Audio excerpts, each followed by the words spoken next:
I will tell you a true story sent to us by one of our followers. If you're ready, let's begin. Hello everyone, I'm Selen. I'm a 21-year-old young woman. I want to tell you about the events that happened to me, which are not very ancient, but rather recent, almost new. First, let me tell you a bit about myself. My father is a retired bank manager, and my mother is a Turkish teacher. I took an exam, and they were very nervous for me. I was always a diligent student. In the exam year, my first year, I managed to get into university without much difficulty. But the university I got into was very different and far from the city where I lived with my family. Initially, my family wanted to come with me to the city where I would study, but due to their jobs, they had to stay. They didn't want me to be alone, so they arranged for me to stay in a dormitory. In the first days of going to the dorm, there was someone I got along well with and warmed up to quickly. Her name was Banu. I had quickly grown fond of her in a few conversations. It was clear that she had warmed up to me as well. We were staying in the same room in the dormitory. In addition to us, there were 2 more girls in the room, and we didn't have any problems with them, but we generally didn't talk much. Some days, we would open a movie on the laptop and watch it together at night. During this period, when I talked to my parents, I would occasionally mention Banu to them. My mother was very happy to hear that I wasn't alone there and that I had gotten along well with someone. This period passed like this. Now we were gradually entering the holiday season. The universities would be on break. Banu and I started talking about this issue, thinking about what we would do. Thankfully, our financial situation was good, not bad at all. What I was thinking was to get permission from my family and go to a holiday resort with Banu. It would be a chance to relax a bit and have fun. While discussing these issues with Banu, she mentioned in passing that her father had passed away from an illness years ago. She said that her mother had raised her and taken care of her all these years. When I first heard this, I felt quite sad, even guilty. I thought their financial situation might not be very good. But if she accepted, I would pay for Banu's expenses. While talking to Banu about this, I mentioned the holiday. She told me that she needed to ask her mother about it before I brought it up. After talking to her mother for a while, she came back to me happily and said she got permission. I was very happy about this and immediately hugged her. After Banu, I also called my family to tell them about wanting to go on holiday. Thankfully, they gave me permission. I also talked to them about the money issue and Banu's situation, and they accepted. I didn't know how to tell Banu about this without hurting her feelings.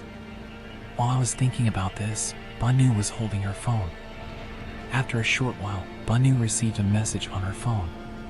When she picked up her phone, she turned to me with great excitement and eagerly showed me the message on her phone. Honestly, I wouldn't say I was surprised when I saw the message on her phone because it was about sending money.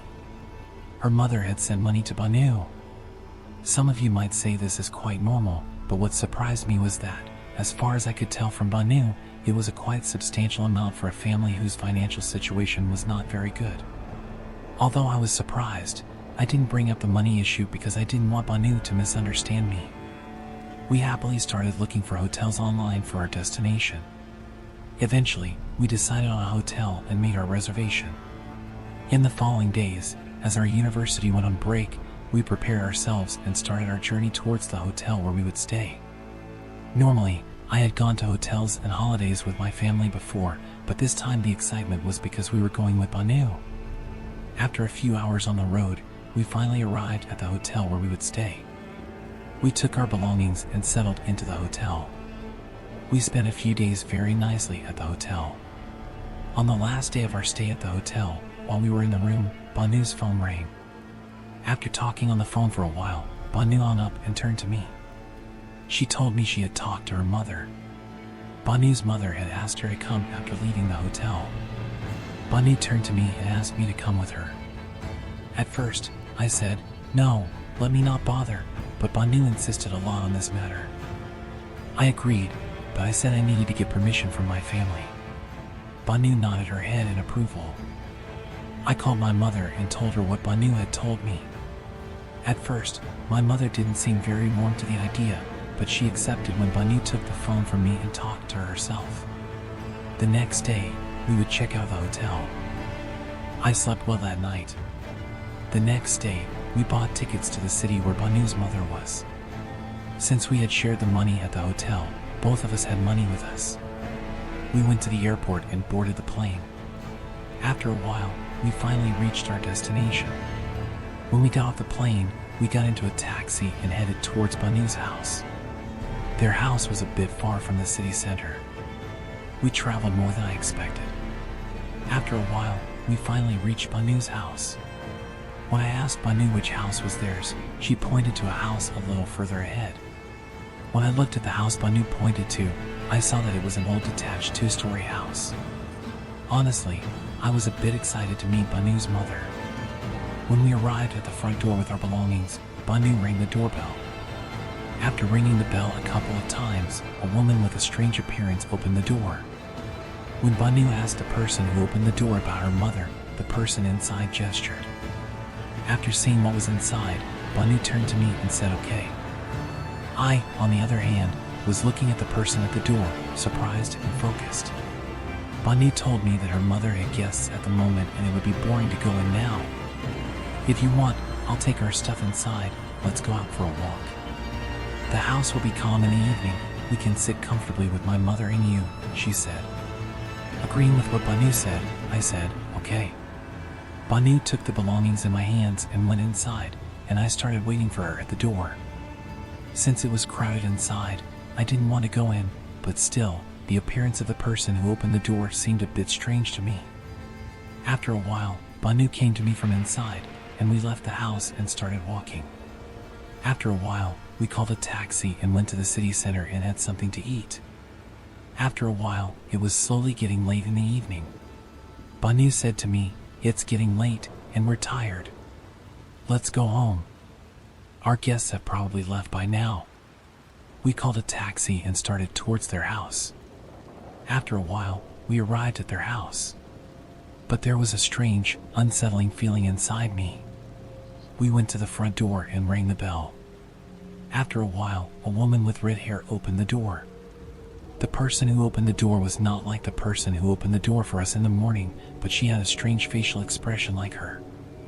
As soon as she opened the door, Banu hugged the person at the door, then turned to me and said, "Mom, this is my friend Selin, whom I told you about." I shook hands, and Banu's mother told me her name was Arzu. Frankly, I was a bit embarrassed because the person in my mind was very different. After we went inside, we first neatly arranged our belongings. Then we set up the beds and went to the living room. Shortly after we entered, Arzu came to us with a tray in her hand. She had brewed tea for us. While saying "I'm sorry for the trouble," she replied, No, it's no trouble." But the teas she brought were not the usual teas we knew, they had a greenish tone. When I asked what it was, she told me it was herbal tea. Banu turned to me and said, "It tastes really good, and it's beneficial. Taste it, trust me. You won't regret it." Listening to Banu, I took a sip, and the taste wasn't really bad. At one point, I asked for permission to use the restroom, and as I got up and headed towards the bathroom, I noticed a room with its door open in the corner. It looked a bit messy inside. Normally, I don't do these kinds of things, but out of curiosity, I looked inside the room from the door. Inside, there were incenses, old parchment papers, and jars. This situation caught my attention because I had sensed something strange when we arrived in the morning. Anyway, I went to the bathroom. I thought I'd ask Banu about it when we were in the room in the evening. After relieving myself in the bathroom, I went back to the living room. When I entered the living room, I saw that Banu's mother had placed a tray in the middle of the room. Light smoke was rising from it. Banu was sitting across from it. When Banu saw me enter, she gestured for me to come over, and I sat next to her as she indicated. Banu told me that her mother was very good at reading fortunes and was a medium. Frankly, I wasn't really a believer in these kinds of things, but Banu's insistence had caught my attention a bit, and out of curiosity, I said okay. Banu told me to come and stand right in the middle. There was a strange fear inside me. Banu must have noticed that I was scared because she said to me, "Don't worry, nothing will happen."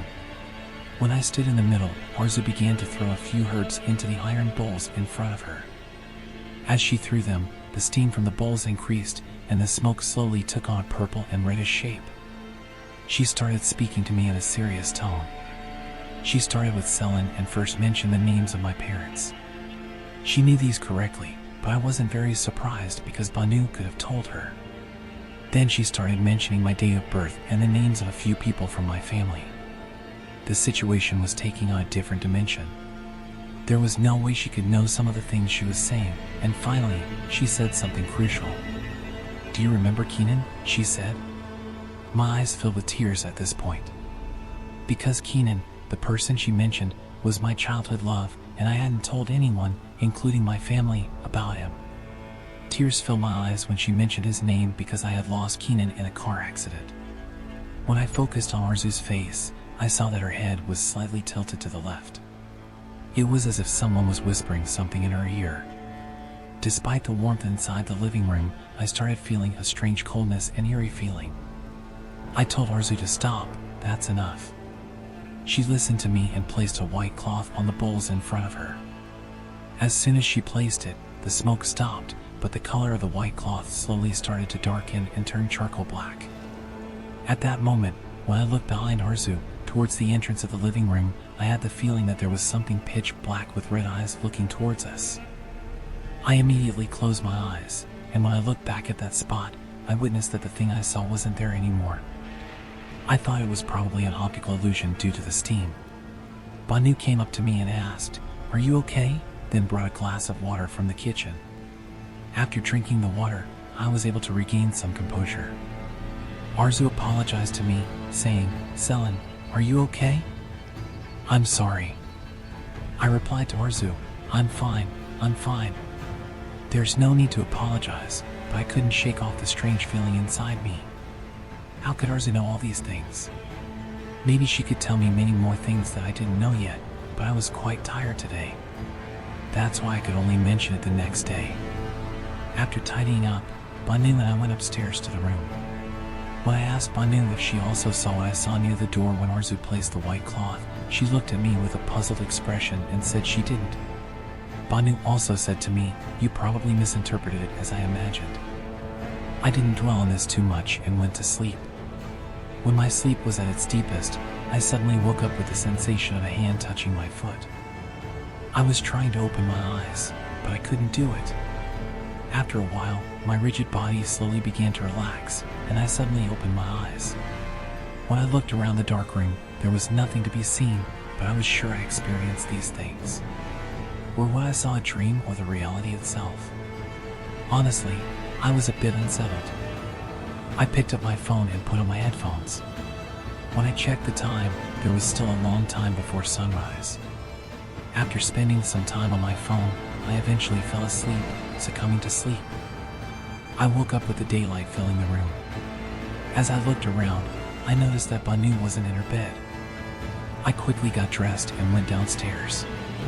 When I went downstairs, I saw Banu and Arzu preparing breakfast in the kitchen. I went to the bathroom to wash my face. When I looked in the mirror, I saw that my eyes were bloodshot red, which was not normal. It wasn't due to lack of sleep because I had slept quite well. I splashed some water on my eyes and went down to join Arzu and Banu. We started having breakfast. While having breakfast, Banu asked Arzu, "I want to learn more things I don't know yet. Can we look again tonight when I come back?" Arzu didn't refuse and said, "Of course, Selin. If you want, we can look."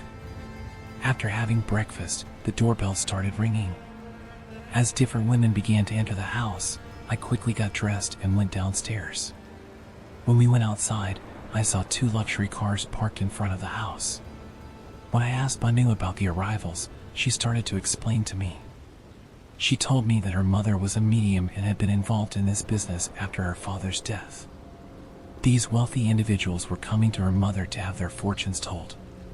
While we were discussing these matters on the way, I found myself torn between telling Banu about what I experienced last night while sleeping. After some thought, I decided not to mention it, but the strange events since last night had clearly unsettled me. We spent the day roaming around in the same manner. When we returned home in the evening, Arzu was sitting alone inside. After changing upstairs, Banu and I went to join Arzu.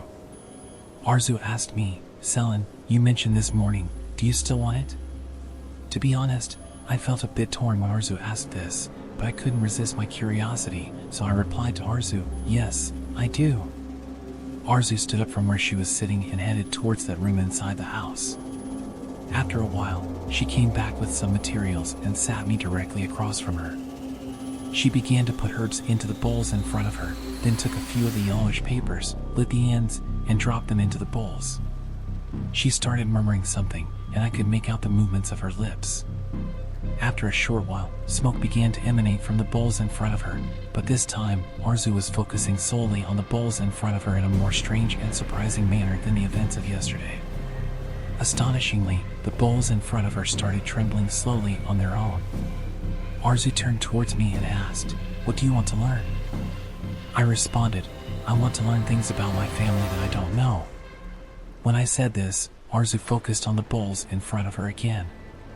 After a while, she asked, "Are you sure you want to know this?" I sensed something odd, but I still replied to Arzu, "Yes." Arzu began to speak. "Your father is cheating on your mother with another woman. This woman he's cheating with is someone from his circle and not a trustworthy person.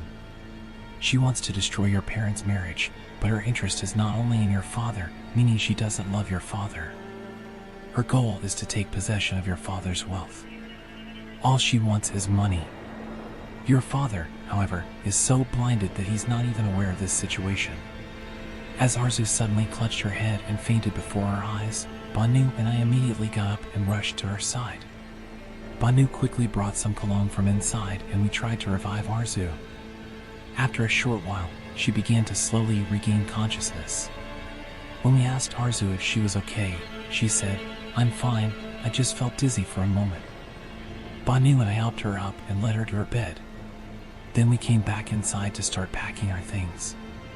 First, we extinguished the smoke from the bowls, and then while gathering our belongings, I noticed a paper on the table that caught my attention. There was writing on it, but I couldn't understand what language it was in. It didn't resemble Turkish or any language I had seen before, which intrigued me. Additionally, Arzu's fainting while reading my fortune and the presence of this paper on the table at that moment made me wonder if it was related to me. Without letting on to Banu, I discreetly took the paper with me. After tidying up the place, we went upstairs to the room. Banu went straight to her bed, and when I asked her if I could take a shower, she said, "Of course, make yourself comfortable like it's your own home. You don't need to ask me." I took out clean clothes from my suitcase, went into the bathroom, and started taking a shower, turning on the hot water. Despite their old-fashioned style, their bathrooms had both a bathtub and a shower cabin. I took a shower first and then lay down in the bathtub to relax a bit. At that moment, I heard a sound from outside the shower cabin, a faint clicking noise. While I was paying attention to this, I heard the sound of my clothes falling from the hanger behind the door. It couldn't have been Banu or Arzu because I had locked the door before entering the shower. Through the steamy glass of the shower cabin, I could see the silhouette of something black inside the bathroom.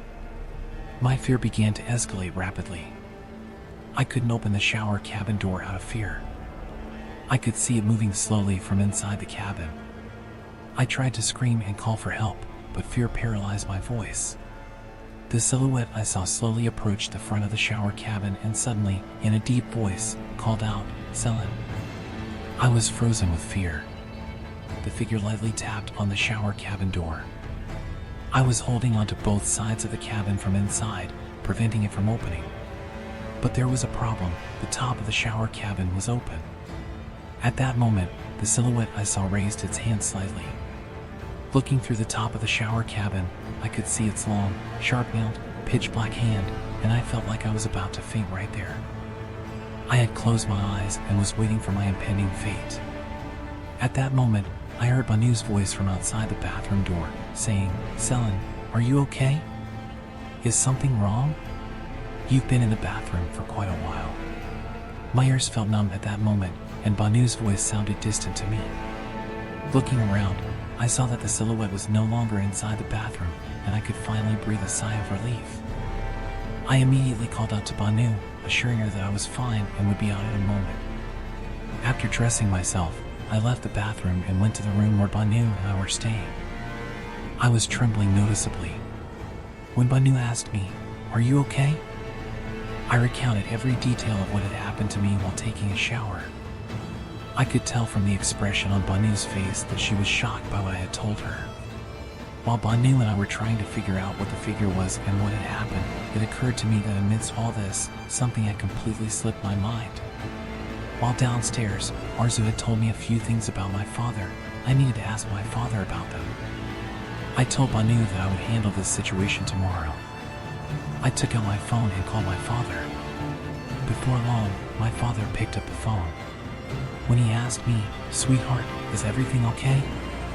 Why are you calling at this hour?" I recounted everything Arzu had told me from start to finish. My father let me speak without interruption. When I finished speaking, he initially asked, "How do you know all this? Where did you learn it from?" Upon hearing this, tears welled up in my eyes. Since he didn't deny it, it meant that there was indeed some truth to it right before my eyes. There were the beautiful days of my childhood, the days I spent with my parents. I yelled at my father over the phone, accusing him, "How could you do this to me?" Before my own mother. My father said on the phone, "My dear, it's not what you think. Come, let's talk. I'll explain everything to you." I told my father, "I don't believe a word you say. I'm going to tell all of this to Mom," and hung up the phone, crying. Banu was by my side while I was talking to my father, and she hugged me to comfort me. At that moment, something very strange happened. There were suddenly sounds of cupboard doors opening and closing inside the house, and the sound of a few items falling. We were suddenly in a panic. We were torn between looking downstairs or not, but in the end, we decided to see what was happening. When we left the room we were in, I saw that the bathroom light was on, but I was certain that I had turned it off. Strange things had been happening to us in recent days. When we went downstairs, there was nothing unusual to be seen, only a single picture on the floor. When we checked the cupboards, we found that everything was in order. At that moment, Banu said, "Let's check on my mom." When we went to Arzu's room, we saw that she was sleeping in her bed.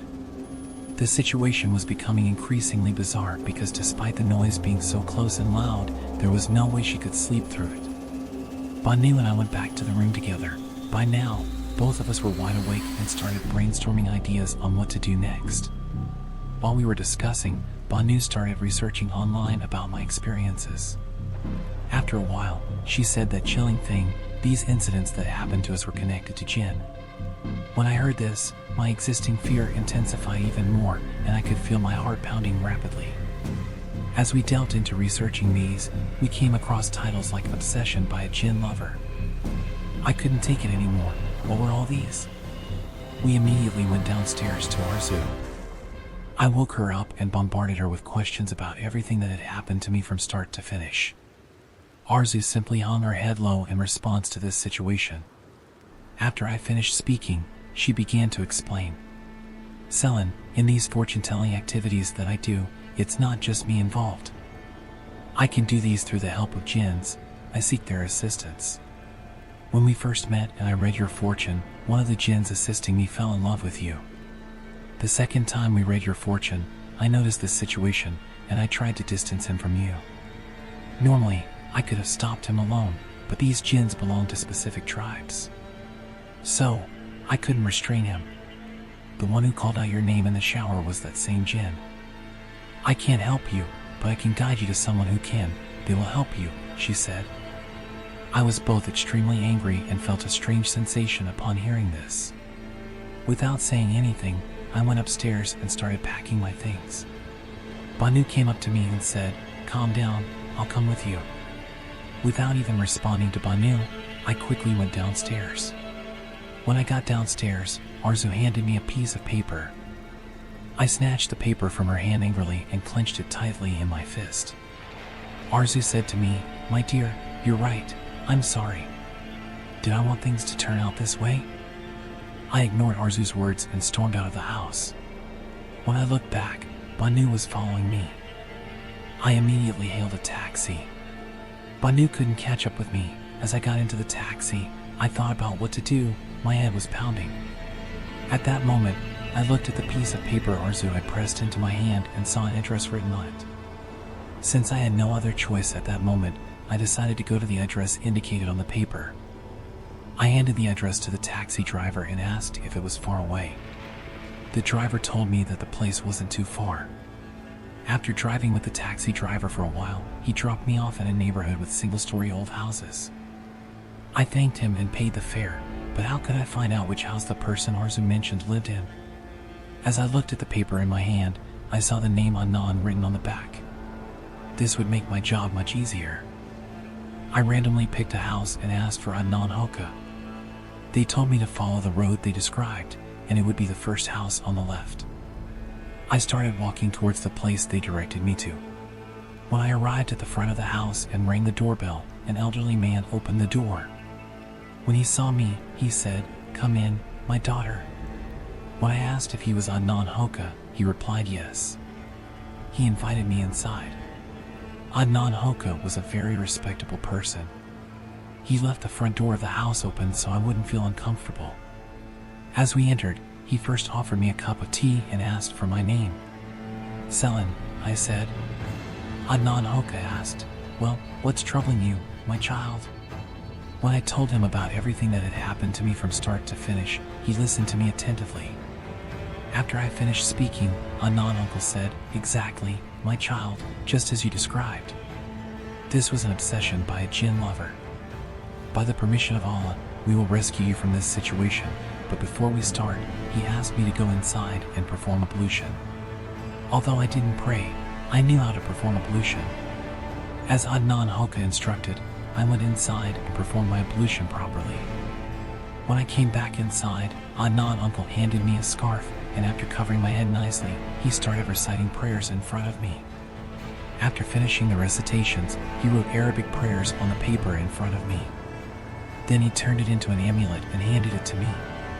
"Never take off this amulet unless absolutely necessary," he said. And he added, "My child, adhere to modesty, try not to skip your prayers, read the Quran. By the permission of Allah, they won't be able to approach you in any way. You may occasionally see them in your dreams, but nothing else will happen." I thanked Adnan Hoka, kissed his hand, and left. I went straight to my family on the first flight. When I went to my father, he had already told my mother everything before me. My mother was saying she would divorce my father because of what he had done. My father, on the other hand, kept begging my mother to forgive him. My father must have regretted it because he completely cut off all ties with the woman he cheated on my mother with. After a long time of pouring his heart out, he finally managed to reconcile with my mother. I was deeply affected during this process. As Adnan uncle advised, except for occasional nightmares, I didn't experience anything serious. Over time, my nightmares decreased. When universities reopened, Banu constantly wanted to talk to me. She kept calling me, but I no longer wanted to see her and kept my distance. Be careful to choose the people around you wisely. If you've listened this far, it means you enjoyed the story. Before you close, don't forget to like and leave a comment. I read all your comments. See you in new stories. Goodbye.